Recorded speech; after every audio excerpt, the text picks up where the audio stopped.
Welcome. Hello. This is the Greenbrier Valley Church of the Nazarene with your daily devotion for Saturday, May the 22nd. Today we read from the book of James, chapter 3, verses 1 through 12. Here's the word of the Lord. Not many of you should become teachers, my fellow believers, because you know that we who teach will be judged more strictly. We all stumble in many ways. Anyone who is never at fault in what they say is perfect, able to keep their whole body in check. When we put bits in the mouths of horses to make them obey us, we can turn the whole animal. Or take ships as an example. Although they are so large and driven by strong winds, they are steered by a very small rudder wherever the pilot wants to go. Likewise, the tongue is a small part of the body, but it makes great boasts. Consider what a great forest is set on fire by a small spark. The tongue also is a fire, a world of evil among the parts of the body. It corrupts the whole body, sets the whole course of one's life on fire, and is itself set on fire by hell. All kinds of animals, birds, reptiles, and sea creatures are being tamed and have been tamed by mankind. But no human being can tame the tongue. It is a restless evil full of deadly poison. With the tongue we praise our Lord and Father, and with it we curse human beings who have been made in God's likeness. Out of the same mouth comes praise and cursing.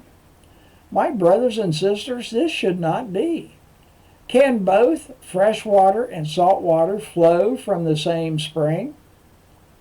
My brothers and sisters, can a fig tree bear olives or a grapevine bear figs?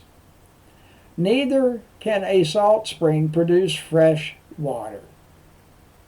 That is the word of the Lord. The article today is entitled, Beware of What You Say. According to all the personality profiles that I have taken, one thing stands out. I love to talk. I've known that for decades. My father told me when I was a child that I had the gift of gab. Someone said that by examining the tongue of a patient, physicians can find out the diseases of the body and philosophers the diseases of the mind. Listening to an individual talk, one can discover the disease of the heart. Without Christ in the heart, there is cursing, gossiping, and spiteful comments. Godly things should come out of the Christian's mouth. Let's pledge to use it for good.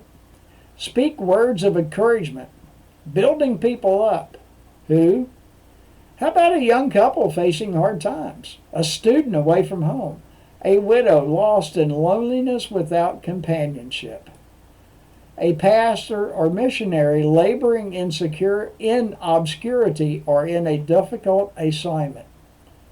A divorcee struggling to gain self-confidence or acceptance? Encourage often and generously. Give words of praise.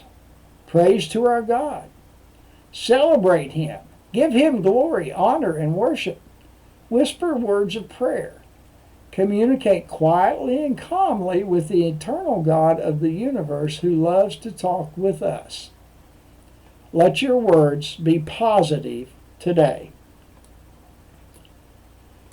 The hymn is by Philip P. Bliss, Wonderful Words of Life. Let me more of their beauty see, wonderful words of life.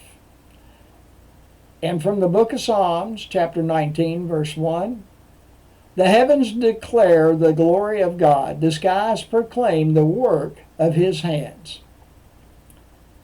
This is the Greenbrier Valley Church of the Nazarene with your daily devotion for Saturday, May the 22nd.